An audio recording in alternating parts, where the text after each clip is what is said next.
So you're saying that, I mean, it sounded like you were saying that NPR would be able to shield us from a government audit. Is that correct?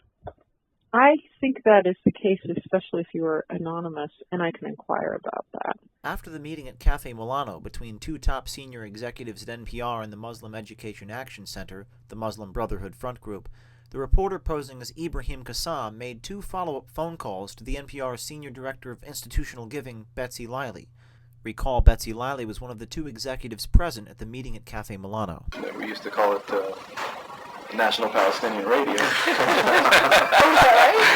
that's good. I like that. On the phone call, Betsy Liley explains how far the $5 million donation from the Muslim Brotherhood front group would go. The reporter posing as Ibrahmim Kasaam goes on to inquire whether NPR could keep the donation anonymous so the public wouldn't know. You would, if your gift, if the $5 million you mentioned, if your gift was at that level, that would be like 10 years of support. The fact that the NPR is not only a tax-exempt organization but also receives direct contributions from the government, does that, does that invite some sort of government oversight or government examination of contributions, etc.?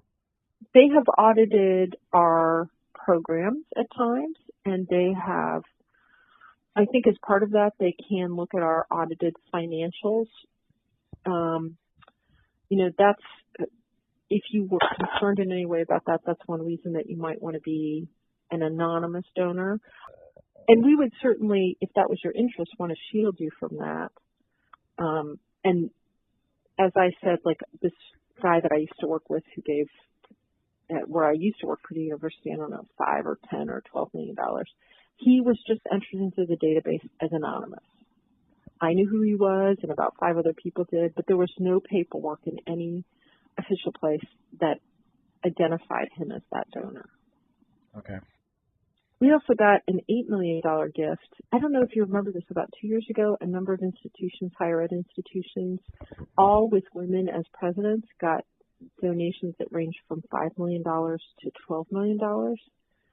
They were never identified who the gifts were from, but it totaled about $80 million. Wow. And it all happened in like 3 weeks. They moved and really that fast. We couldn't even figure out who it was, nor were we supposed to, so we did not attempt to. He receives this response about shielding the donation from a government audit. So you're saying that, it sounded like you were saying that NPR would be able to shield us from a government audit. Is that correct? I think that is the case, especially if you are anonymous, and I can inquire about that. Please do, yes. Okay. And so, it could be anonymous. There would be no record of it, and, I don't know what kind of record there would be, and so it would basically just be kind of, Ron knows, imagine Vivian would know, and I don't know whether the board would know, but I don't know that we would. Whether they would care, but yeah. Okay. And I can certainly ask Ron. Soon after the call, on March 1st, Betsy Liley sends a follow-up email letting Ibrahmim Kasaam know that they can in fact keep their donation private and anonymous. Here are the full phone calls.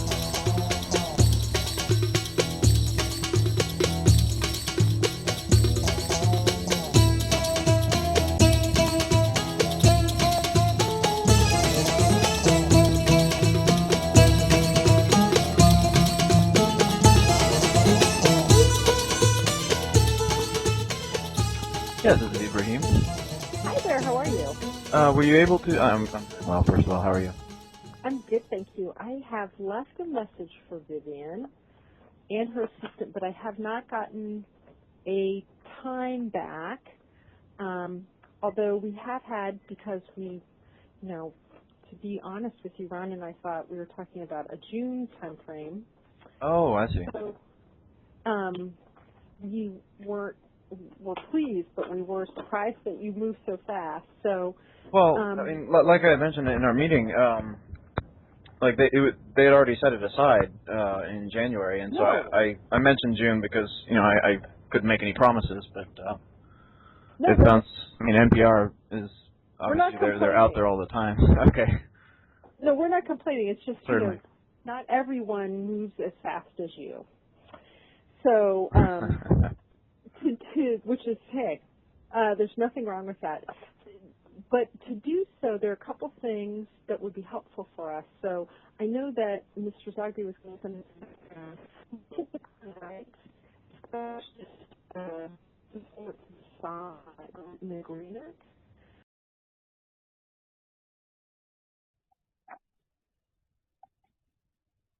Hello? Hi there. Sorry, I think somehow we lost the call there, but No worries. what were you saying? Well, our legal counsel, I let her know, Vivian let her know about this, and typically we have some kind of written agreement, especially with gifts of this size, even a simple letter just to lay out the terms so that both sides understand what the support would be used for. And so she's putting something together that we could share with you tomorrow in draft form. Okay, the legal call counsel is putting this together, you said? Yep, it's a simple gift agreement. It's kind of a standard format that we use that would just help for both sides understand that. I think what you were talking about, we understood it to be general support to NPR, Right. which would be unrestricted. Is it? I mean, do people frequently give gifts that are specifically oriented? I mean, well, some people support food and nutrition coverage, and some people support foreign desk coverage, and some people give us general support. so I mean, is it possible? I mean, so like you're saying that some people can actually support specific coverage of the news. Mm-hmm.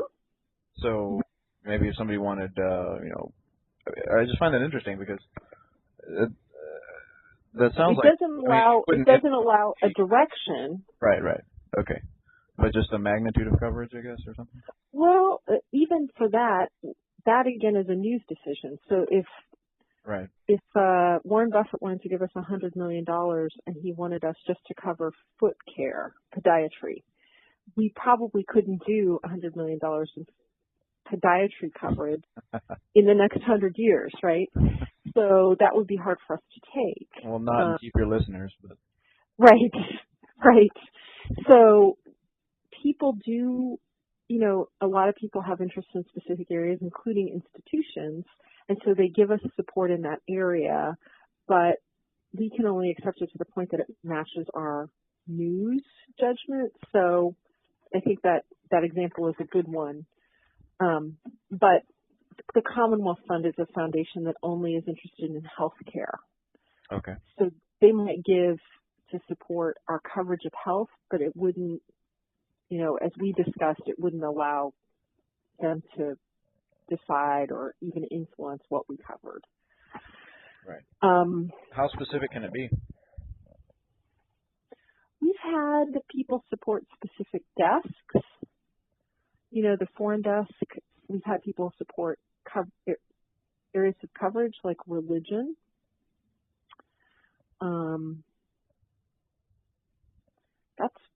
That's probably, there has been some support for series, but that's where the line between journalistic firewall gets a little bit more cloudy. Like series as in if you do a series on a subject of broadcast or something? Yeah. Okay. So most of our, by far, most of our support is general support. Because of the nature of what we do, it's hard to make it specific because, like the Middle East suddenly is a big issue. It wasn't 2 months ago. It wasn't the issue it is now. So, and then the other thing that you should think about is recognition. We talked a little bit about the on-air credits, but depending on your preference, I think she was going to write it as a anonymous gift. It can be an anonymous gift. It can be a name gift. That's something for you to think about. This is something we do. I don't want you to think this is anything out of the ordinary. It's something we do with all of our donors and kind of considered a best practice is to have a written agreement. even if it is a simple letter about the intent of the donor. And then the last thing that would be helpful, and she actually asked if I could ask for it from you, would be to get your organization's 990. Okay. That would allow her to write the agreement. Why is the 990 necessary? It's, again, something that she typically has in her records for all of our donors. We typically have that for our institutional donors or some other, just so, and I could ask her for more detail. It's just kind of a part of our general operating process to get when you say her, are you still talking about the legal counsel? Yes. Her Okay. name is Joyce Slocum. Mm-hmm. Joyce Slocum, okay. And there's a team in the legal department, but when we get a gift, what typically happens is we'll go out to an organization. Not so many organizations call like yours did and want to just start the relationship, although some do. We go and talk with them. We write a proposal typically. During that time, we're learning more about each other. And we, as I told you earlier, start some information in our files. When the award document is begun, whoever begins it, us or the donor, we then route that plus background information, especially on new relationships, through legal so that they can read it in the context of how that organization is structured. Does that make sense? So we have family foundations, we have donor advised funds, we have a whole bunch of different ways that donors are legally organized. So it's helpful to them when they're thinking about that relationship to understand how the donor is legally structured. If it's me, an individual. Does that make sense? Well, I sort of understand what you're saying. I wasn't under the impression that you do that for all of your donors, but I mean, first of all, if the trust were going to hand over that kind of information, then that would be above my head, of course, and okay. So, I mean, I'd have to put you in touch with somebody else, but I can tell you that they generally don't. I don't believe. I mean, I've been familiar with two other donation processes since I've been a trustee, and I don't believe they generally give out that kind of information generally. I mean, I don't know if it's that they're not willing to or it's just that they haven't been asked for it, but I mean, when you're getting into the structure of our organization, I believe you asked for like a list of people you've contributed to as well. I mean, that's the thing we typically look at too. Just it's just that's very standard what we do. It's not about you. A lot of times you find that there are things we even subscribe to that help tell us about organizations. Like there's something called the foundation search, and we for subscribe. What? I beg your pardon? Foundation search. Oh, search. Okay. And it has 100,000 foundations, and you can find out who's on the board and what their general interests are. Because typically our job is to go out and find organizations that might match our interests, and so those kind of databases help us identify similar interests. Right. That's not really how the trust operates. So we generally they don't like to take solicited requests unless it comes through a common contact or common acquaintance or association. But we generally find people that either we thought of ourselves to donate to or who we were recommended or for whom it was suggested that we look into. We generally try to keep that kind of information off of those kind of databases for that reason. Well, we would not be sharing it outside of. We don't contribute to those databases. We actually subscribe to them. It's like I see. It's like a telephone book, as it were, for us. And I don't know if there would be I don't know exactly why. All the reasons our general counsel's office might want that documentation. It could affect our I don't know if charitable donations affect how we do our tax returns versus non-charitable donations. I know that in some ways is important for us in how, like we have an arm that does corporate underwriting, corporate sponsorship, and then we have an organization, like my part of the organization deals with philanthropic donations, and they're treated very differently on our books. So I believe that may be the reason she typically looks at that. I don't know how it affects what else we do because I'm pretty new and, at a certain level on the food chain. But I know my understanding was you're essentially right below Ronald Schiller, aren't you? Yes. Yeah. Okay. But I'm not, privy to all the things that happen in, with our financial accounting or tax accounting. I don't even know how much Ron knows, although he's incredibly brilliant. But yeah, I do report directly to Ron. Yes, he's a very impressive fellow. He is. He's a wonderful fellow. So he and I have been on the phone a little bit today, just talking about this as well. And he's excited, but it's not often that somebody walks into your life so quickly and things move so fast, which is it's usually we have to do a lot more work. So don't please interpret what I am asking or saying. It's just kind of standard. Well, so, I'd be happy to make you work for it, but we actually this is a very easy issue for us to fundraise on. So I bet. Sure. That's not very much of a problem, really. And so you mentioned that people like to contribute to, I guess, religious coverage?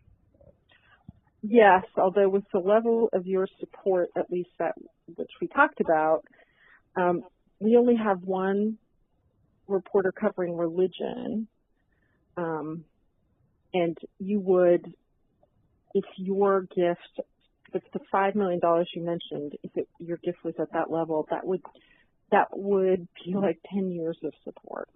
And that's the challenge. So our foreign desk, which has 17 bureaus internationally and a team of editors, their budget probably is $17 million a year, for their whole budget. So if that gives you some sense of, so you could choose to designate it in an area, you could choose to have it be general support.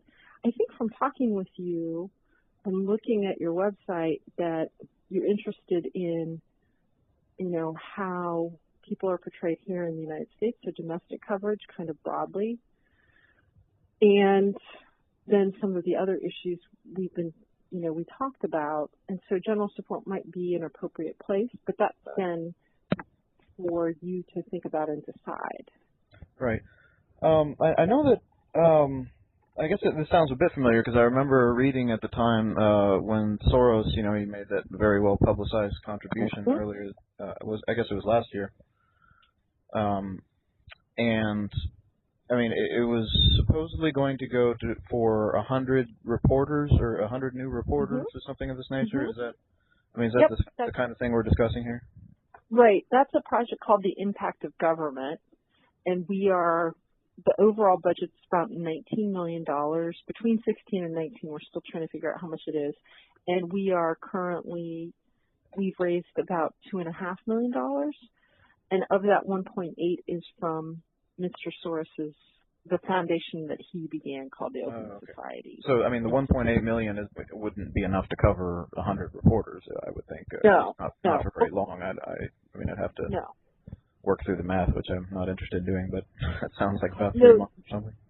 16 to $18 million would get us through 25 reporters, or 25 states, 50 reporters over about 3 years. Okay. We can do that for less than $20 million. And so far, he's only given us, or his foundation has only given us $1.8 million. So his investment, even in that project, is about, if fully completed, would be about 10%. Okay. Now, suppose, the MacArthur Foundation, if I can interrupt, the MacArthur Foundation, for example, gave NPR, I think it was $14 million in 2003. And part of that was to fund, I think, a building investment. And then they've been giving us $1 million a year for general support over 10 years. So Okay. $4 million was for something specific, and the rest for general operating support over a period of time. So if the trust did contribute to the general, I guess, was it general fund or just general? General operating support. General operating support, would that avoid a lot of the paperwork? We probably would still want to have a simple letter that would say something like, that's what you agree to do. You know, even like when I give to the United Way, I designate where my coverage is going to go, and I'm not giving at the level you're giving, but the larger the gift, it is something we typically do with all donors, is get some area of interest or general operating support that they want to give to.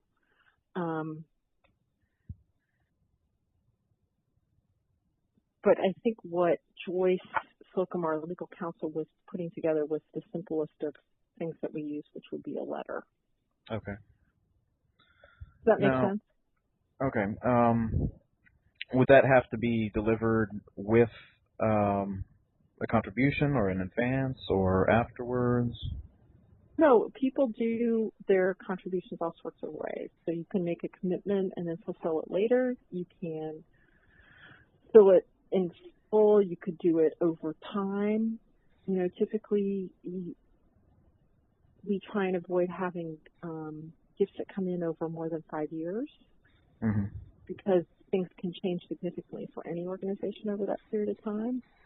Right. So, and it, as I said, it can be anonymous. Where I used to work, we had a donor who gave us the gift, and it was anonymous. That we had a letter that detailed how that donor wanted the funds to be used, and he wanted to reserve the opportunity, for example, in that case, which was an opportunity to name a building. Okay. He didn't want us to give the building name to someone else, but he didn't want his name on it at that point in time for his own reasons. So, I mean, as far as philanthropy, there's lots of different ways that you can set things up.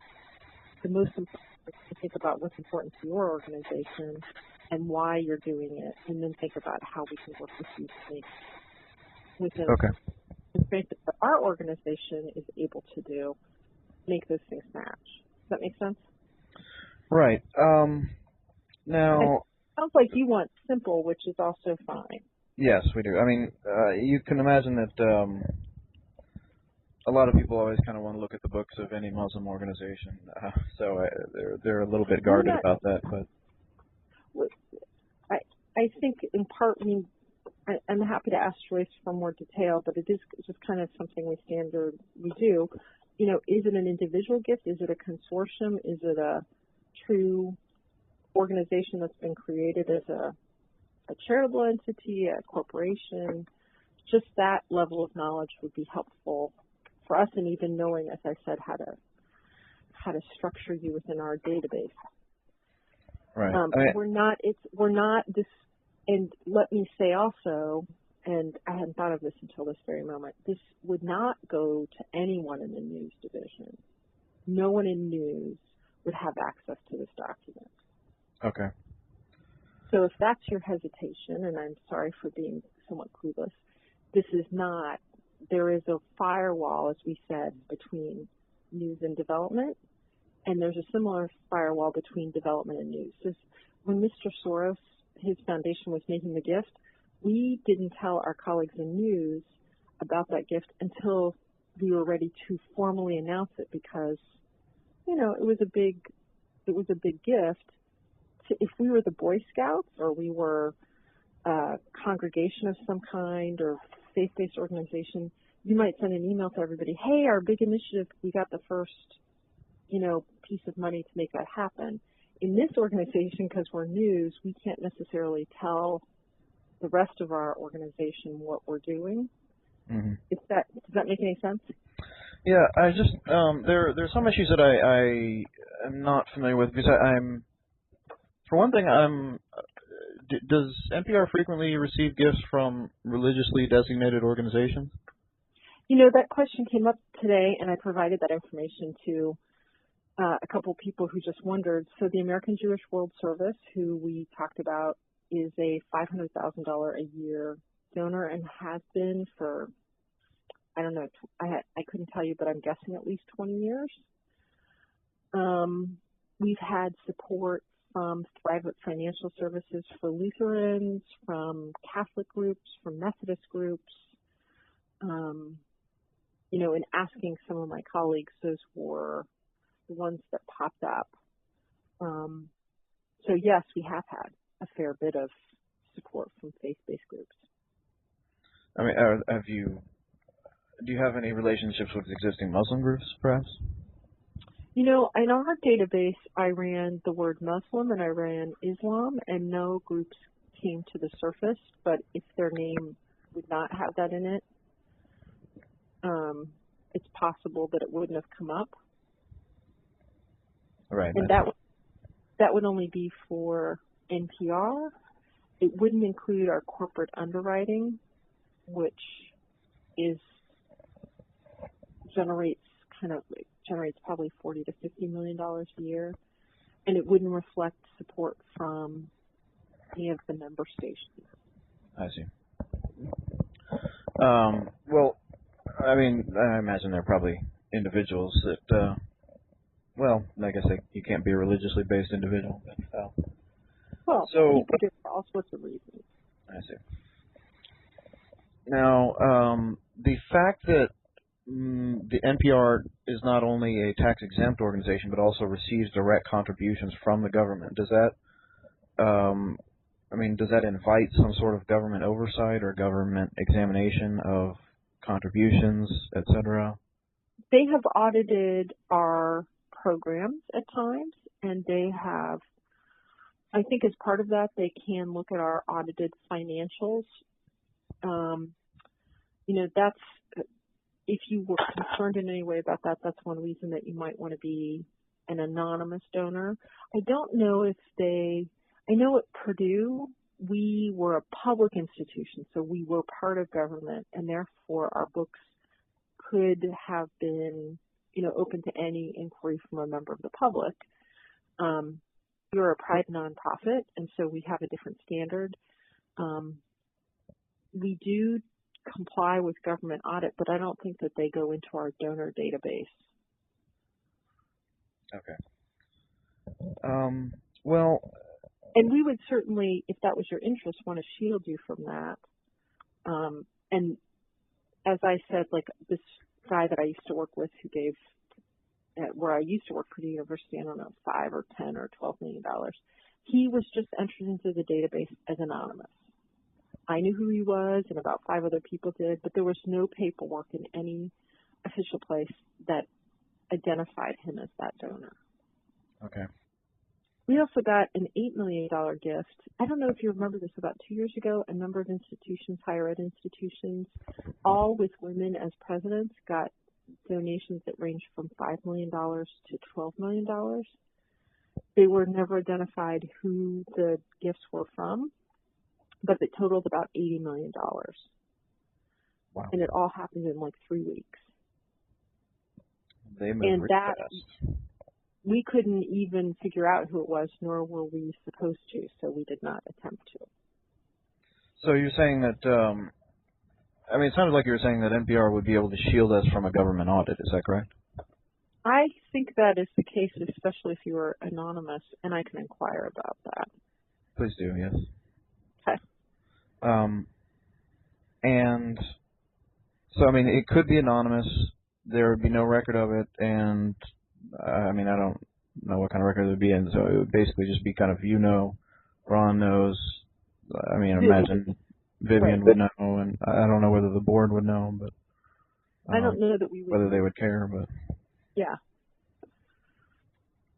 Okay. And I can certainly ask Ron. I don't know that we've had a. Now I'll tell you, when Joan Kroc made a gift, I think it was $170 to $200 million. That was maybe 20 years ago. She made 4 gifts that were of significant size, maybe total $600 million at the time. three organizations, the three other organizations came forward and said who they were. And so as a result of that, NPR did as well because we were the fourth. And it was $170 or $200 million. It was significant. It was a significant amount. She had not asked to be anonymous. We haven't had, as far as I am aware, we have other anonymous donations in our system. In fact, the list I'm just running right now for some of my colleagues has a number of anonymous donations in it. So I will ask Ron for more detail about how we could handle that. Could you hold on just a sec? Sure.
Hi there. Hello. Sorry about that. Quite all right. So you're as an organization, you accept gifts, right? Do you go through a similar process that we're talking about, or is everybody known to you? Everybody is generally known to us, but I mean,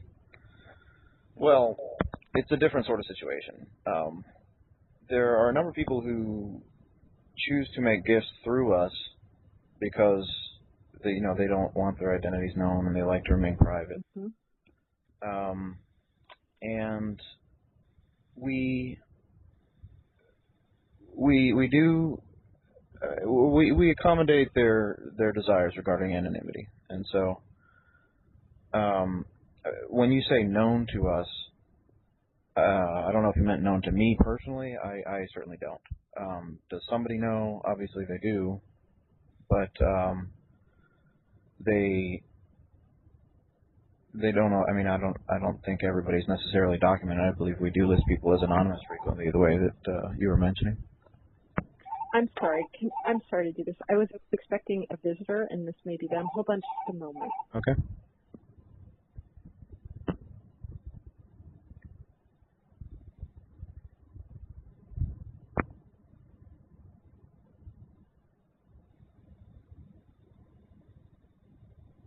Sorry about that.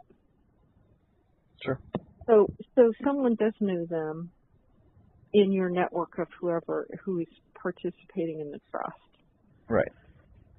It makes sense to me. I mean, and a lot of it is conducted from personal relationships. So, Mm-hmm. there are people that we trust, or that trust Mr. Bin Talal, or my father, or one of our other trustees, and so we do a very good job of respecting people's wishes. Mm-hmm. So some of them will donate to one thing that they're interested in versus another. Right. Well, I mean, since we're not like NPR in that we don't have different Funds departments to contribute to within ourselves. I mean, they can say, hey, I'll contribute this, and I would like you to also contribute to maybe some of these organizations, etc. Mhm. Does that make sense? Mhm. Well, and that's typically, what we're doing too, because you give, I think you said primarily to religious schools, right? Largely, yes. Yeah. So people might be interested in that, and people might be interested in NPR, or maybe they would only want to do schools, which my guess is that your father and other leaders in the trust would know and be able to report back to them on how their funds were used. Right. It makes sense to me. And I mean, we do contribute to other institutions, etc. But in addition to schools, but originally it was, well, the trust has a bit of a complicated history. So anyway, Every organization does. Certainly. Every organization. And are there? I'm just curious. Are there, like at Purdue, we turned down some significant gifts. Does the trust do the same? Think about, there are people from whom you wouldn't accept support. You turned down significant gifts? At Purdue, we turned down. Oh, at Purdue. At Purdue University, I'm not aware. Actually, one of my colleagues was telling me they turned down a gift for $5,000 from someone who was in prison. At Purdue, we had an organization that was not friendly to China who wanted to give us some money to engage some of our Chinese grad students. And we thought it would put them at risk for their research and their ability to come and go from their native country. And so we declined that, and that was about $2 million. I see. So, yeah. For that being an educational institution, we were worried. It also has the second largest group of Chinese students. It was pretty important to us that our students be able to do their research. And a lot of it was in their home country. I see. Yeah. Well, I mean, I don't know that we've ever really had an issue where somebody needed to be turned down. If there were some reason, I'm sure that would be under consideration. But I can't say for sure. I would think since it's, there are a lot of personal networks that you have, that you would know who the donors were, and before it got to that point would be able to decline, or, you know what I mean? Right. If that were the case. For us, it was, that's a lot of money to say no to at Purdue, and it was very interesting. We had some children of a guy who'd been convicted of racketeering as his father's company, Archer Daniels Midland, ADM, Supermarket to the World. Both of his kids went to Purdue. And so he was a donor, and that was a question. At what point? Michael Milken is a convicted felon. I guess NPR at some point had thought that it was inappropriate to take money from him.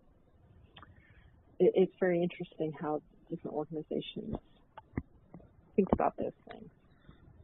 Are you suggesting that NPR is considering not accepting? Oh, no. I'm talking about Purdue. Contributions from us? Okay. No. No, it's more about the process that you go through and the diligence that you perform. And I don't mean to infer anything. It's probably a bad area, but the China example is more apropos.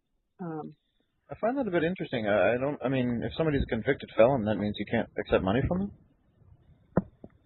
Well, that was a Purdue decision. At some point, they decided that it was okay, and because their children had gone to the university,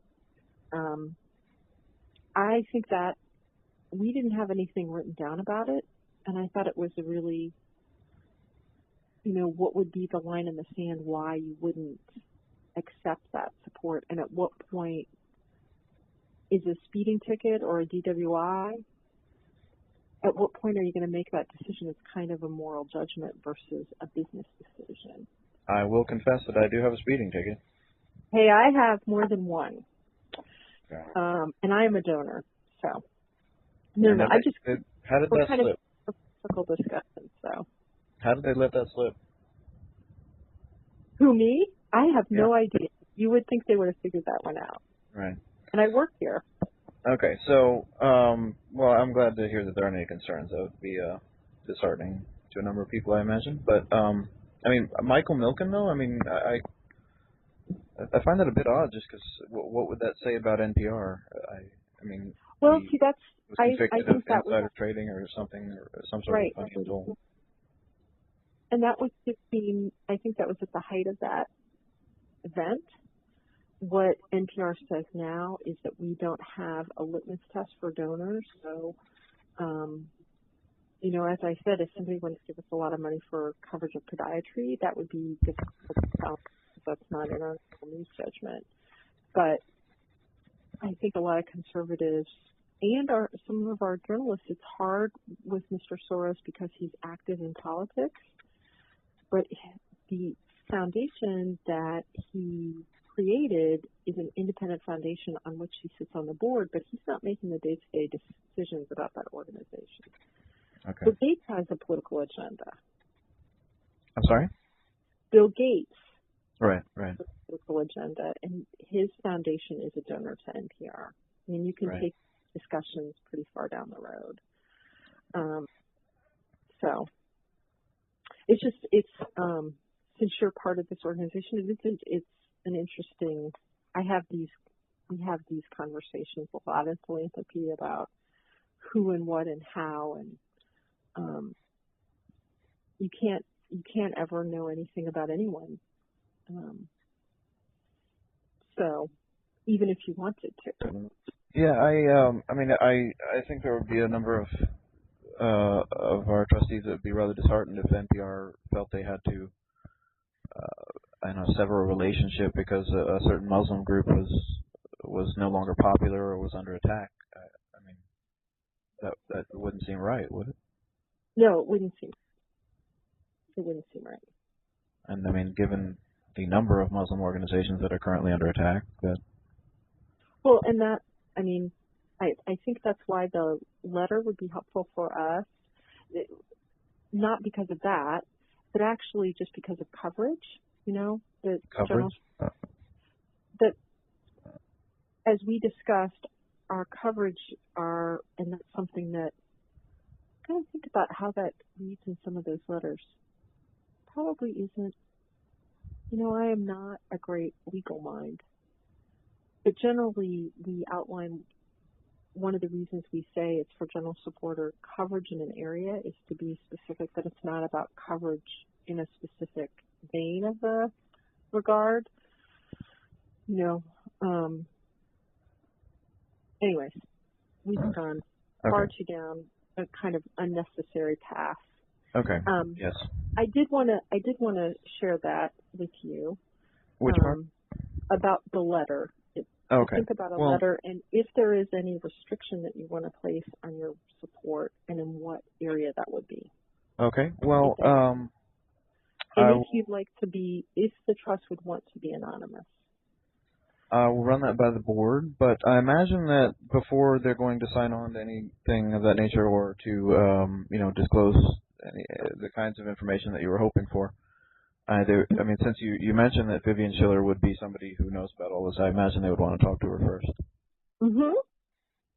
And she would love to do that. Okay. Well, so hopefully we can set that up fairly soon. I hope we're not moving too fast, but we do. It is faster, which is nice, actually. It is faster than organizations. We have very little overhead, so we're able to be nimble. No, it's great. It's great. That's how you get things done. There you go. Okay, well, it's great talking to you. I probably ought to pretend I'm working again. Me also. I have a visitor waiting for me down at the front desk, so I'm going to go do that. I'm so sorry. Okay. No, that's all right. I was happy to speak with you, and I am actually about to take that person on a tour of our main building, so I'm going to walk over there and stop and see if I can find Vivian's assistant and get some dates and times that you guys could talk. So. And please do inquire with Mr. Schiller about Ron Schiller. About the issue we were talking about when it comes to, I guess it was government audits. Okay. Thank you. I will do so. Bye. And I'll talk with you tomorrow, perhaps. Okay. All right. Bye-bye.